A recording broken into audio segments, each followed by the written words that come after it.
ቁረይሾች ረሱል ሰለላሁ ዐለይሂ ወሰለም ለመቀበል ሰሃባውን ኩበይብን የቅጣት አውድማ ወደ ሆነች ተንዒም ወደተባለች መንደር ሰቅሎ ሊገድሉት ይዘውት ሄደዋል። የስቅለቱን ትንሳኤን ሌላ የአረብ ነገዶች እንዲመለከቱትም በቁረይሾች አማካኝነት። አሰላሙ አለይኩም ወረህመቱላሂ ወበረካቱ። ውድ ቤተሰቦች እንዴት ናችሁ? ሰላም ከኔ አልሐምዱሊላህ በጣም ሰላም ነኝ።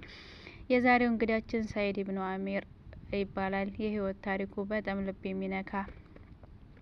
ሰዒድ ኢብኑ አሚር እነሆ ታሪኩን።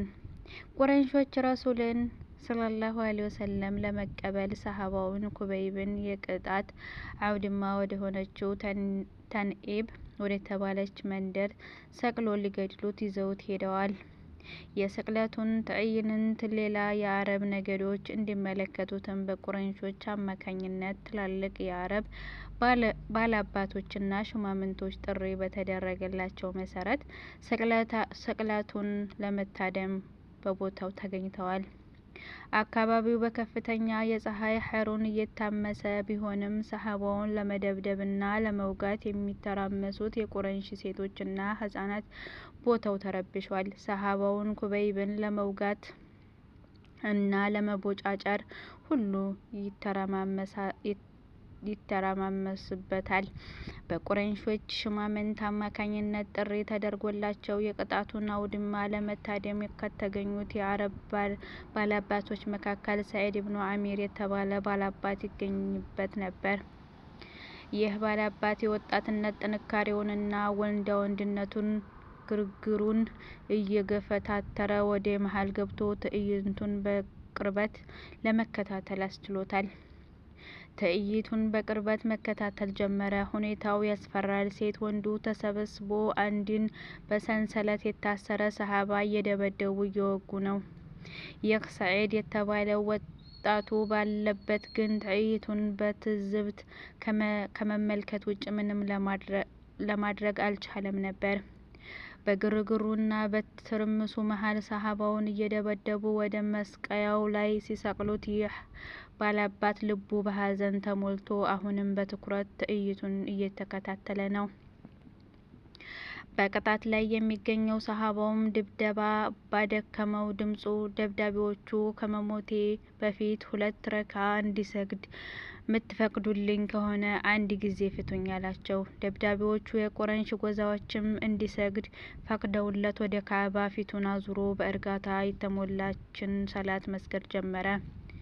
ባላባቱ ትኩረት በዚህ ሰሃባ ላይ አርፏል። የአሰጋገዱና የጌታውን ውዳሴ እየሰማ ፍጹም ተማርኮ የሚሆነውን እየተከታተለ ነው። ይህ ተደብዳቢው ሰሃባም ሰላቱን ካጠናቀቀ በኋላ ወደ ቁረይሾች ሹማምንቶች ዞር ብሎ ወላሂ ሞትን ፈርቶ ነው ሶላቱን ያስረዘመው ብላችሁ ትገምታላችሁ ብዬ ነው እንጂ ሰላቴን ላስረዝም ነበር አላቸው።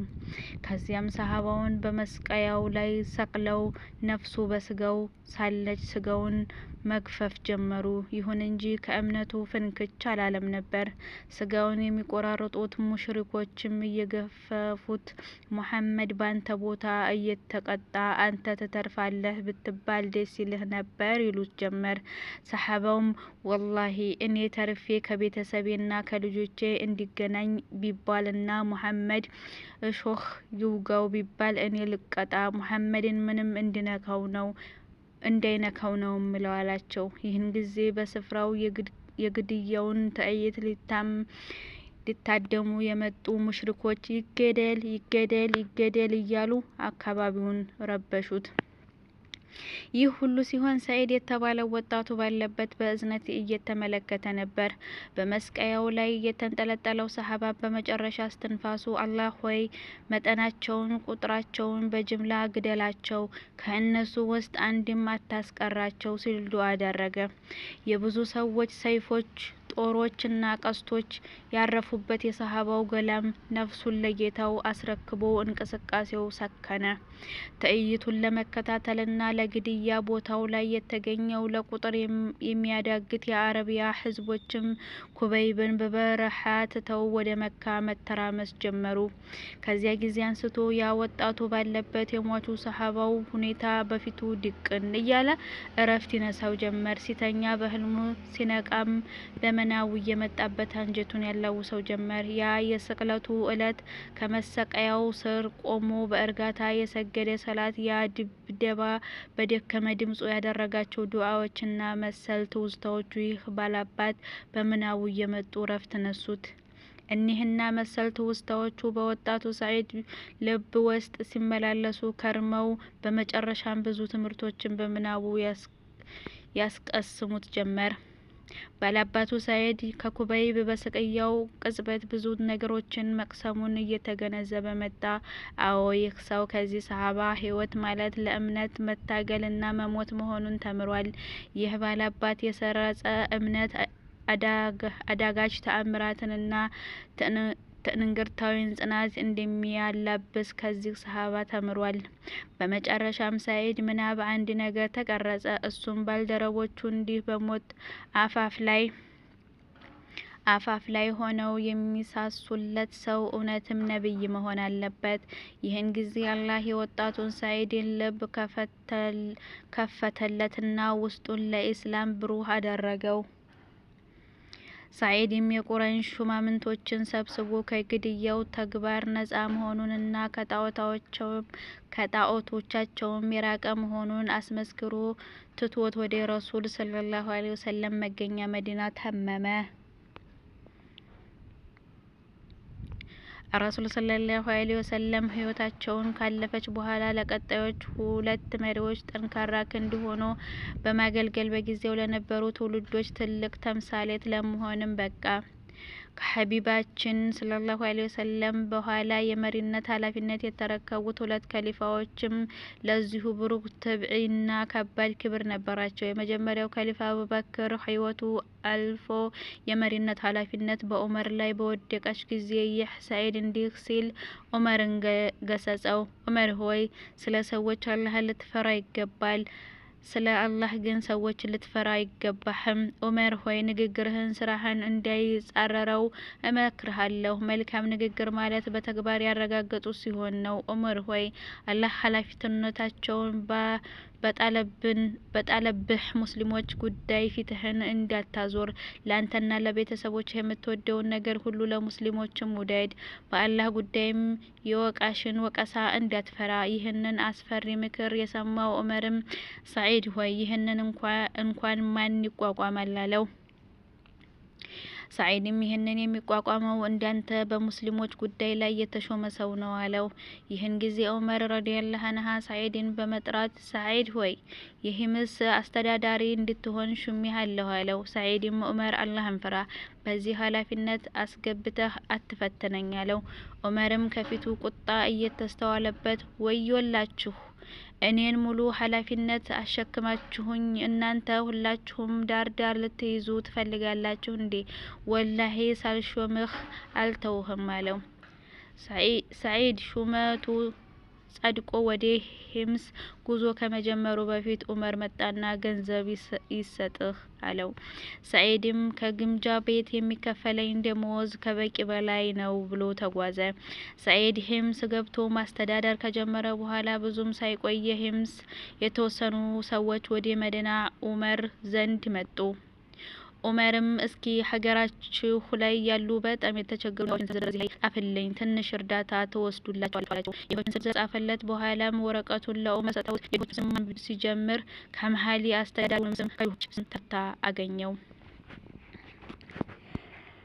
ግን ግራ በመጋባት ሰዒድ ማን ነው ሲል ጠየቃቸው። እነሱም አስተዳዳሪያችን ነው በማለት መለሱለት። ዑመርም አስተዳዳራችሁ ድሃ ነው ሲል ጠየቃቸው።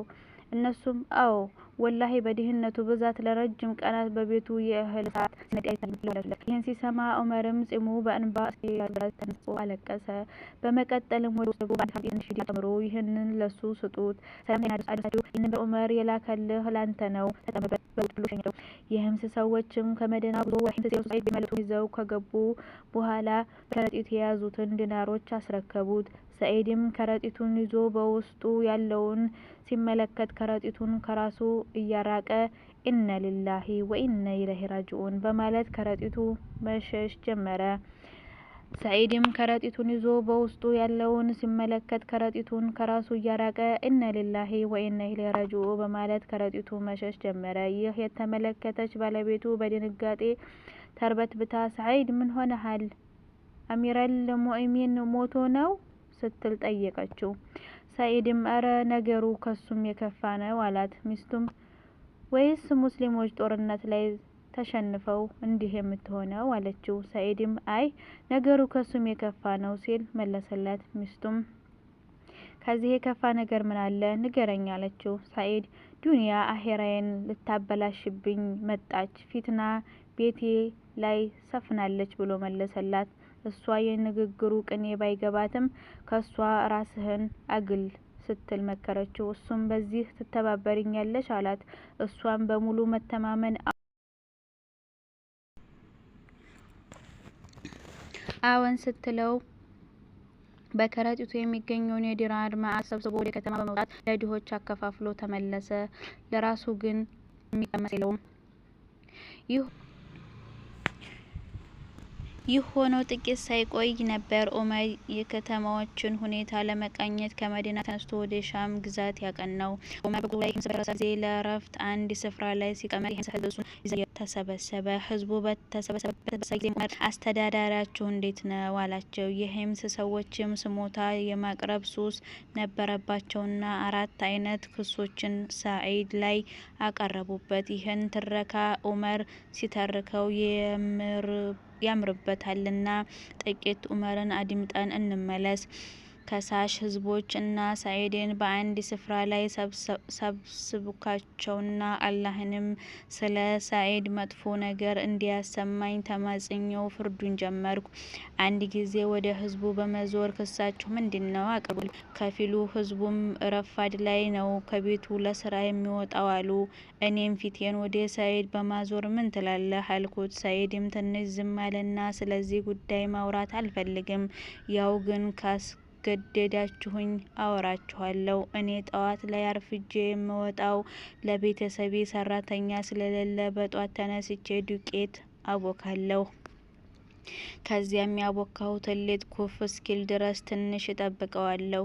ከዚያም የቦካውን ሊጥ ጋግሬ ሳጠናቅቅ ውዱእ አድርጌ ረፍዶብኝ እወጣለሁ አለ። ከዚያም ወደ ህዝቡ ዞሮ ሌላኛው ስሞታችሁ አቅርቡ አልኳቸው። ህዝቡም ማታ ላይ ማንም ቢጠራው ጥሪውን አይቀበልም አሉ። እኔም ወደ ሰዒድ በመዞር ምን ትላለህ ሰዒድ አልኩት። ሰዒድም ወላሂ እኔ ይህንንም ማውራት አልፈልግም ነበር፣ ካስገደዳችሁኝ ግን ልንገራችሁ። እኔ ቀኑን ሙሉ ለነሱ መድቤያለሁ፣ ማታውን ደግሞ ለአላህ መድቤያለሁ። ለዚያ የአላህን ድርሻ ለማንም አልሰጥም አለ። እኔም ዑመር ወደ ህዝቡ ዞር በማለት ሌላኛው ስሞታችሁ ምንድን ነው ብዬ ጠየኳቸው። ህዝቡም በየወሩ የሆነች ቀን አለች፣ ያቺ ቀን ስትደርስ ከቤት አይወጣም አለ። እኔም ወደ ሰዒድ በመዞር ምን ትላለህ አልኩት። ሰዒድም ሰራተኛ እንደሌለኝ ነግሬሃለሁ፣ ደግሞም ያለችኝ ይህች የለበስኳት አንዲት ልብስ ናት። በወር አንድ ጊዜ ስለማጥባት እስክትደርቅ ድረስ ቤት ውስጥ ቁጭ ብዬ ነው የምጠብቀው። ከዚያም ስትደርቅ አመሻሽ ላይ ለብሻት እወጣለሁ አለ። ከዚያም ወደ ህዝቡ ዞር ብዬ የመጨረሻችሁ ስሞታ ምንድናት ብዬ ጠየኳቸው። ህዝቡም አንዳንድ ጊዜ ራሱን ስቶ ይወድቅና ለረጅም ሰዓት አይነቃም በማለት ስሞታቸውን አጠናቀቁ። እኔም ወደ ሰኢድ በመዞር ምን ትላለህ አልኩት። ሰኢድም ራሴን ስቼ የምወድቀው ለምን መሰላችሁ? እኔ ድሮ ባላባት ሳለሁ ኩበይብ የተባለ ሰሃባ ቁረይሾች ሊገሉት ግድያውን እንዲታደም ጥሪ ቀርቦልኝ ግድያውን ተመልክቼ ነበር። እናም ቁረይሾች ኩበይብን ስጋውን እየቆራረጡ መሐመድ ባንተ ቦታ ቢቀጣና አንተ ትተርፋለህ ቢባል እሺ አትልም ወይ ብለው ጠየቁት። ሙሐመድ ቢቀጣ ይቅርና እኔ ከቤተሰቦቼ ሆኜ ሙሐመድ እሾህ እንዲወጋው አልፈልግም ብሎ ሲመልስላቸው ምንም እንኳ በጊዜ ሙስሊም ባልሆንም እሱን ልረዳው ባለመቻሌ ጸጽቶኝ ነው አሁን ላይ ራሴን ስቼ የምወድቀው ሲል መለሰ። ይህ ስሞታ ሂደት እስከ መጨረሻው የተከተለው ዑመርም አልሐምዱሊላህ ባንተ ላይ ያለኝ እምነት ከንቱ አልቀረም አለው። ይህ ሁሉ አልፎ ዑመር ወደ መዲና ከተመለሰ በኋላም ብዙ ሳይቆይ ለሰኢድ 1000 ዲናር ላከለት።